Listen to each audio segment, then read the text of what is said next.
Welcome to Promote, Profit, Publish. I'm your host, Juliet Clark. And today we have one of our authors as a guest. And I think you're going to find her book maybe something that many of you are looking for as you start this year and realize you need a lot of change. Before we get started, I want to remind you guys, go download your free subscription of Breakthrough Author Magazine. You can find that at www.breakthroughauthormagazine.com. And if you haven't already, Susan is actually featured. She's our guest today in the February issue. So you can find out a little bit more about the book there as well. And if you're somebody who really enjoys these on YouTube, visually seeing them instead of just listening on iTunes or reading the blog, be sure to go over to YouTube, Superbrand Publishing, and follow us, subscribe over there. And we are just appearing on Rumble as well. So if you're over on Rumble, go find Superbrand Publishing there. So today's guest is Susan Haworth. And she holds a bachelor's degree in psychology and 2 master's degrees. She's an overachiever. One of them is in counseling and the other in management. And she's provided counseling, coaching, and training to individuals, families, and executives for over 4 decades. In addition to publishing articles in numerous trade journals, she's been featured in the Wall Street Journal, on national and international radio and television programs. For 2 years, she wrote and hosted a popular daily radio program on WCNN, that's in the Atlanta area, called Power Talk. Currently, she's a contributing writer to Stepmom magazine. And if you talk to her about step families, she has a lot of solutions. So welcome, Susan. Thank you, Julia. It's great to be with you today. You know, we forgot to ask you that add in the bio that you were the author of A Change Would Do You Good. That's true. That's true. Proven strategies for creating the life you want. That's great. So what prompted you to write this book? Why? I have been an active blogger for about 5 years. And it started, the concept of the book started with some of my readers asking me to put my blog posts in a book format. So I took myself to Northern California, where I live, and a retreat center, and I began writing a book. Came back and realized the blog didn't do it for me. And so I trashed everything that I wrote and started over with an outline of what the issues that my clients brought to me, the change issues. And I went from there. And that was 2019. And I finished the book in 2021. And what I realized about change is that most of us have a love-hate relationship with change. You know, we want change, positive changes. We want them to be on our own terms. We want the timing to be right. We love that. But then the negative changes, or the ones that happen suddenly without our permission, really get under our skin, and we don't accept them very well. And that's especially true for, of course, the negative, what we consider negative, or the inevitable changes, certainly aging, death, the breakup of relationships, and it goes on and on. So the book is organized into those sections that my client population said they were really struggling with. And that's what prompted me to write the book. That's incredible. And you mentioned there those unexpected changes. Do you find that those unexpected changes, many of them arise because they've come up in the past as patterns and we just haven't solved them? Do you find that a lot of these are things that we could have undertaken before, but maybe we didn't already know that we needed change? Yeah, I think that does happen. We're in denial. Denial is something that is pretty common. So when things aren't going well in our life, we don't want to face them. And this is especially true in relationships, especially true. Is that, the warning signs were all over the place, the red flags were there, but we just didn't want to accept those red flags and do something about it. And truthfully, many of my clients and many of us don't know where to start. Mhm. We feel overwhelmed. And so that's the common theme when people come to see me. They say, I don't know where to begin. The other thing that I find is that sometimes people bark up the wrong tree. What do you mean by that? Well, so I've had a number of clients who've come to me and they think that the big problem in their lives is their work, because Mhm. it's easy to blame everything on work, right? And I'm stressed out because of work, I'm miserable because of work. And then when they dig deeper, they realize that there are other things that are causing them distress. Sometimes it's their personal relationships. Very often, it's their unrealistic expectations Mm, yeah. about work or about relationships. That's what really causes a lot of suffering. Yes, I would definitely agree with that. And part of that, I think part of that when you're saying it's work is that just what we were talking about, that denial of those other areas, and that there's, some things going on that we're carrying into the workplace. So they may be manifesting there, but they really came from something a little deeper that's going on.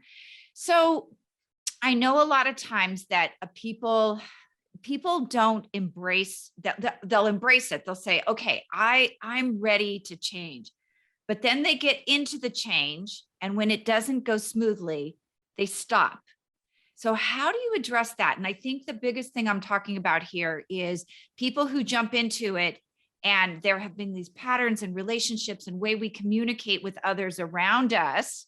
And maybe that's what we're trying to solve. But then we start getting pushback, because the change doesn't always just involve us. It involves those around us.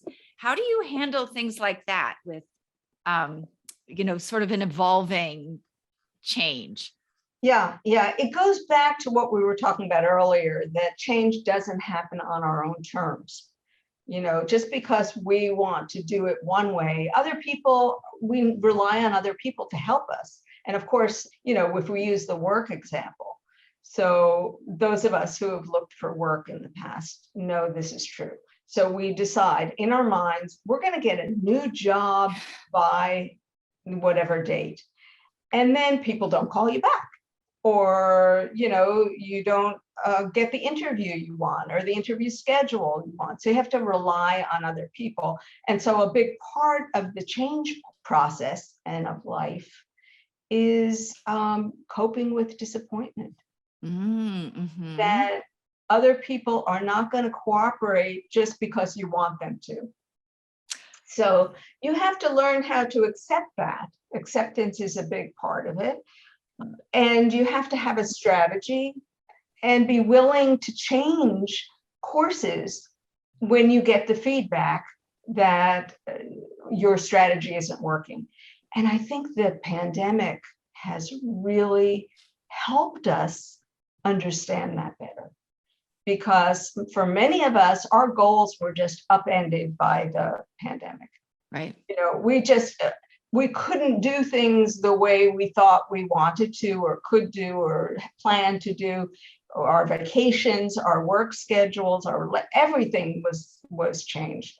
And so we had to pivot. And those of us who pivoted were able to do that better, survived the disruption better. And, one of the examples that I know I used in my book, and from what I observed and from friends who are fitness coaches saw, is that some of us, we couldn't get to the gyms, we couldn't do our yoga classes, we couldn't do whatever.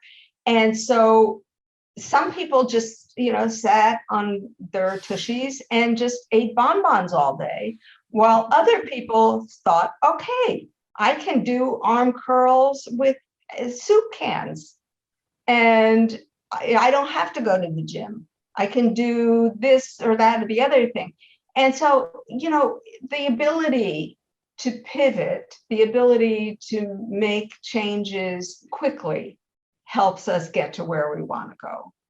And other people and other life circumstances are not necessarily going to support our plans. So flexibility is really important in making changes.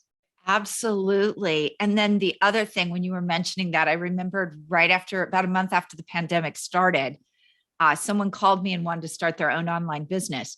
And he said, oh, he's very excited about, he had 2 extra hours a day because he wasn't on the freeway. I said, that's great. What are you doing with that? And he said he was drinking. And I was literally like, so that when you were talking about that, it prompted me with, when you set these goals or go to the change, then you have to behave in alignment. Can you talk about that? Because I think that's the biggest thing with people is, I want change, but then they don't act in a way that's in alignment with the change that they'd like. Great point, Juliet. That is absolutely true. You have to have a plan. So you have to have an action plan to make the change happen, and you have to adhere to it and adjust it as you go along. So yeah, people declare, I want this, I want a new relationship.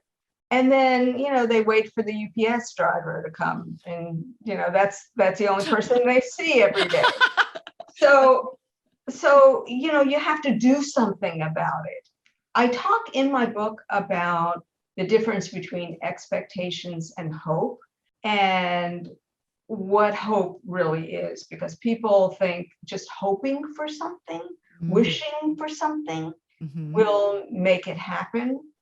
And hope paired with action gets us to where we want to go. So you have to be hopeful, yes, but you also have to take action and be realistic in your expectations or your actions. So yes, if you want to start a new business and what you're doing is drinking all day long, that's not going to work. So an action plan is really important. And what I help people with are the baby steps to get to where they want to go. Because if your actions or if your expectations are unrealistic, then you're going to be disappointed. And that's going to set you back. And sometimes permanently. I mean, we all know a lot of people who have started down one path and then have given up. And so part of that is that they didn't have small steps to get them to where they wanted to go. They had just, well, I'm going to get a new job, or I'm going to get 100 clients next month. And how are you going to do that? And is that realistic? So it's very important to have realistic expectations. And to have your ambitions be realistic as well. Absolutely. I remember when I was back in real estate, there was a journal that I had. I was with a coaching company, and they had 10 things I'm grateful for, because that's part of change too. You have to be grateful. Change doesn't happen when you're resentful, or unless you know how to make that happen. I don't. But we also had to write down 10 things, 10 goals that we wanted, and the one thing we were going to do to reach that biggest goal today. And it was very interesting, because when I would talk to my coach, he would consistently say, of that top goal is the one. If you don't write these down, you're going to be all over the place. But if you have that one goal and you write it down, usually you're working those top 3. It's too difficult to work all 10 at once, and have baby steps like you just talked about. So would you recommend that one big goal in baby steps, or maybe 2 or 3, or how would you approach that? Yeah, I think that's a really good point, Juliet, that you have to prioritize. You have to look at what your goals are. And this is the time of year that, we can't resist. We have to set goals. We call them resolutions sometimes, but they're really goals. But we have to prioritize them. So what is the most important thing for you at this point in time? I just wrote a piece called My Future Self. So in it, I talked about what action can you take today that your future self is going to thank you for. And that should align with what your primary goals are. And it's too much if you try to tackle everything at once. So tackle one big thing And sometimes other things will fall in place. For example, I remember one of my earliest clients, and she did come to me because she thought she needed a new job. And then after several sessions, she came to the realization that her family relationships really, that's what was causing her distress. And once she worked on those, her work felt better to her. And so she could take that off the plate or off her agenda of what she needed to change. So sometimes that works too. And sometimes work does need to change. And because you change something at work, your personal relationships improve. So, but I think focusing on one big goal at a time is really very important. It is overwhelming to tackle a lot of things at once. Yeah. Yeah, it definitely is. So what would you say, and I think it might be different for every person, is the biggest thing when you're tackling these goals that you have to overcome? Because I feel like for a lot of people, it's boundaries. I mean, is that the one that you probably see the most out in the world with clients that come to you? Is we all have to set better boundaries as we're reaching our goals? The boundaries is certainly a big issue. And you mentioned that I work with step parents, and Yes. I do, and that is so important for stepmoms in particular, to set boundaries. And that seems to be a common thread. But it's also, there's another piece to the boundary issue. I mentioned the unrealistic expectations, but a big piece for people is accepting their imperfections. Oh. That gets in the way of a lot of folks reaching their goals. And I know it has for me as well. So if I can't be perfect at something, then I don't try. I don't go after it. That's been true for me. And so you have to accept the beauty in your imperfections. And you and I have talked about the imposter phenomenon too, and that goes in with that. But first you have to look at, what are your strengths, and what areas you might need to work on, but accepting that you're not going to be strong in every area. You're going to make mistakes. I've had to deal with, the imperfections in my writing, which has stopped me from writing very often. The idea of making a mistake, oh my gosh, it would just paralyze me. And I see that in a lot of my clients, that they're not accepting of their imperfect selves, stops them from even trying. Mm-hmm. So that is a big deal. And boundaries is a big deal in relationships, of course. Mm-hmm. That knowing yourself and knowing what's acceptable to you in terms of people asking things of you, and you're wanting to be everything to every person. That's so true for women in particular. It really creates, it leads to burnout. It leads to a lot of suffering. Yeah, it really does. Do you think that is that fear that holds people back? I personally am not one of those people. I jump in, it's messy. And I hate chaos. So I don't know. That might be my own self-sabotage. I'll get an idea, I'll jump in and do it. It doesn't have to be perfect, but it gets messy and chaotic. And then I'm a little overwhelmed. But do you think for most people, it's fear about the way people see them when you talk about, they won't jump in and do something if they can't be perfect? I think at the core that is fear. Yeah. I think that fear prevents us from, leading the life we want in so many ways. That is at its core. So, again, the imposter phenomenon is, fear is at the root of that. They're going to find out. who I am, and that's, my imperfect self. They're going to find out that I'm not as smart, I'm not as clever, I'm not as whatever. I'm not perfect. That's what they're really going to find out. So yeah, fear is at the root of most of it. Yeah. Wow, that's incredible. So just got a therapy session here, you guys. Actually, I've really enjoyed working with Susan. We've had a lot of interesting conversations outside of just getting her book on the market. So where can we find you? Where can we find your book? And talk a little bit about those articles in Stepmom too, because I think you're doing a really great service to thank you. families out there. Thank you so much.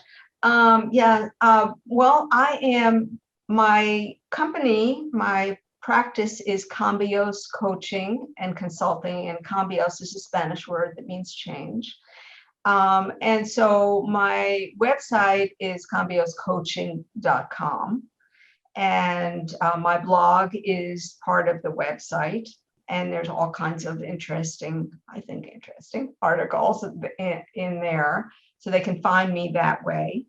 My book is A Change Would Do You Good, and that's going to be available on Amazon and on Barnes & Noble. Stepmom Magazine, which is stepmommagazine.com, is an online publication, and I have a column called The Stepmom Whisperer. And I've always wanted to have an advice column, and this is it. So readers, I love advice columns. I read them all the time. So readers send in questions and I address them in the column, and it's a monthly column. Mm-hmm. It's also available on Instagram. You can go on Instagram, Stepmom Magazine, and see, get a lot of the snippets that way as well. But yeah, that's what we're doing. And it's a lot of fun for me, and it's very rewarding. And I appreciate the opportunity to do a monthly column. That's so great. For you younger listeners, an advice column is something that all of us older people grew up with. We all used to read newspapers and Dear Abby. And didn't she have a sister that it was a Dear something? Yeah, it's interesting. Advice columns go way back. Yeah. Way back to the 1800s. And they're making a resurgence, So it's not just us older people, older adults. I think they're really popular for everyone, because they're online now, of course. Yeah. I just don't see them as often online, but I remember we used to fight over the paper to read Dear Abby, because some of them were very sad and some of them were hilarious. They are, yeah. Well, thank you, Susan, so much for being a guest today. And you guys, A Change Would Do You Good. You can find it over on Amazon, Barnes & Noble. It is available January 25th. Thank you so much, Juliet. Thank you.